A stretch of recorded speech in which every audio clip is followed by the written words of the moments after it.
A ver, pensemos en la historia de Canadá. Casi siempre nos la pintan como una especie de creación tranquila, pacífica, ¿verdad? Pero, ¿y si no fuera así? ¿Y si en realidad estuviéramos hablando de un proyecto geopolítico, fríamente calculado?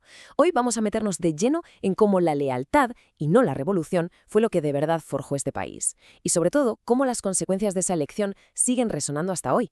La verdad es que es una historia de origen fascinante, así que vale la pena quedarse a desentrañarla. Y hoy, antes de empezar del todo, ya saben cómo va esto. Si este tipo de análisis es lo que les interesa, nos ayudan un montón dándole a me gusta, compartiéndolo y, por supuesto, suscribiéndose y dándole a la campanita para no perderse nada. Ah, y no se olviden de dejar un comentario con sus ideas o sugerencias para futuros temas, que siempre los leemos. Bien, esta va a ser nuestra hoja de ruta. Primero, veremos esa peculiar independencia por decreto. Luego, el choque frontal entre dos modelos de expansión. Nos detendremos en la figura clave de Louis Riel y su resistencia.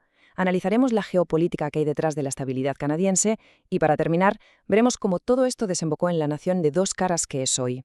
Pues vamos al lío. Para ponernos en situación, mientras todo el mundo hispano se desangraba en guerras civiles después de romper con el imperio, mucho más al norte estaba naciendo una nación de una forma radicalmente distinta, no con sangre y fuego, sino con un simple decreto parlamentario. 1867. Esta es la fecha clave, el año en que se forma la Confederación de Canadá. Pero ojo, que este proceso no tuvo nada que ver con las revoluciones del resto del continente. Aquí no hubo gritos de libertad ni batallas épicas, sino más bien el susurro silencioso del puro cálculo geopolítico. Y aquí va la primera pregunta que lo cambia todo. ¿Podemos de verdad llamar a esto independencia? La historia oficial, claro, dice que sí. Pero si rascamos un poco la superficie, la cosa se complica. No fue tanto una ruptura, sino más bien una reorganización estratégica de piezas en el tablero. El quid de la cuestión es este. La creación de Canadá fue, en esencia, un pacto entre élites. A Londres le urgía crear un estado tapón, una especie de muro de contención, para frenar las ansias expansionistas de Estados Unidos. Así que, en lugar de una guerra por la independencia, lo que hubo fue una transacción, un acuerdo diseñado para mantener el orden y los intereses del imperio. El analista Marcelo Gullo le pone un nombre muy acertado a esto: soberanía delegada.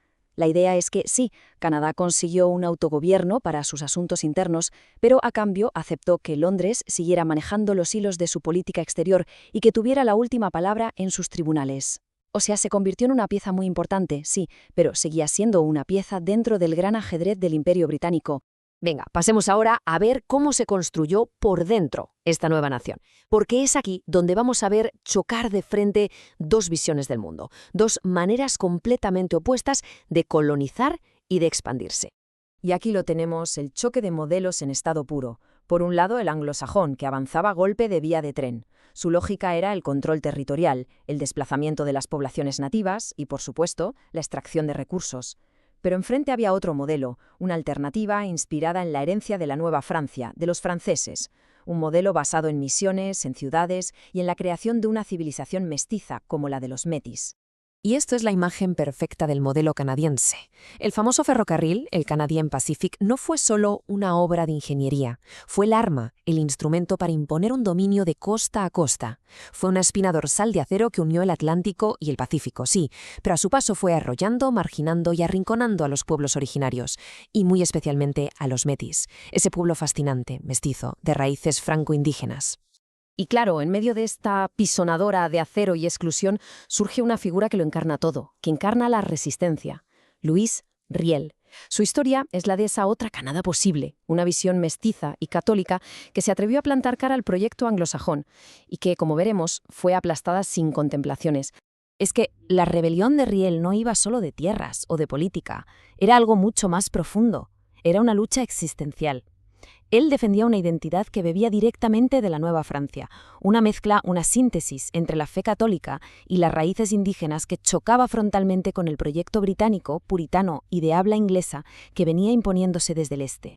La resistencia fue heroica, pero su final fue increíblemente rápido y brutal. En marzo de 1885 empieza la rebelión, pero es que para mayo el nuevo y flamante Estado canadiense ya la había liquidado.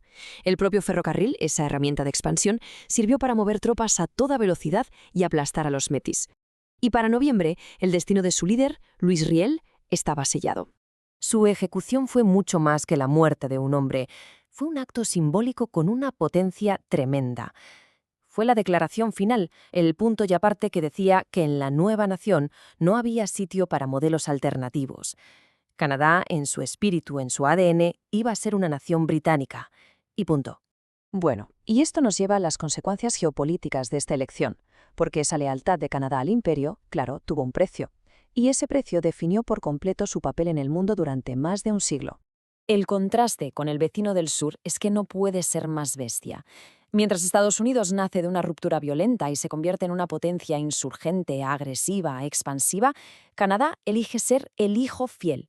Y esta lealtad a la corona pues le dio una estabilidad envidiable, le ahorró guerras civiles, pero el precio fue la subordinación estratégica, el aceptar un segundo plano. Y esto nos trae a un concepto que es clave para entender cómo nacen las naciones: la insubordinación fundante. Suena un poco denso, pero la idea es simple. Es ese acto de rebelión, ese momento de ruptura total, esa revolución que forja una soberanía real, de verdad. Y Canadá nunca tuvo ese momento. Eligió la estabilidad, la seguridad del paraguas imperial británico. Y claro, esto nos deja con una pregunta fundamental. ¿Se puede ser verdaderamente soberano sin haber luchado nunca por ello? Y con todo esto llegamos a la conclusión de nuestro análisis, al resultado final de este proceso, la creación de una nación que a día de hoy vive con una fractura interna profundísima, una dualidad que es consecuencia directa de cómo nació. Por un lado está Quebec. Un Quebec que, a pesar de los siglos, no olvida su pasado como Nueva Francia, su raíz latina, católica, y que representa en esencia una visión cultural completamente distinta dentro de la Confederación. Y justo en el otro extremo tenemos un oeste canadiense que se construyó sobre la narrativa del ferrocarril, de la conquista de la frontera y de la aniquilación de la resistencia de Riel. Una narrativa inequívocamente anglosajona que, en su origen, fue profundamente excluyente. Entonces, resumiendo las ideas clave, el nacimiento de Canadá es un acto geopolítico, no una revolución. Su expansión siguió un modelo de exclusión que chocó y aplastó la visión integradora de los Métis, personificada en Louis Riel. El precio de su famosa estabilidad fue una soberanía, digamos, condicionada. Y el resultado final es una nación con una fractura cultural interna que sigue ahí. Lo que nos deja con esta última pregunta, una pregunta para la reflexión. ¿Qué se gana y, sobre todo, qué se pierde cuando una nación elige el orden por encima de la insubordinación? ¿Y qué significa para la identidad profunda de un país no haber tenido ese momento fundacional, esa lucha revolucionaria por la libertad? Es una pregunta que en el caso de Canadá sigue muy, muy abierta. Yo soy Hispania Hecho y esto ha sido La Confederación y el triunfo del modelo anglosajón.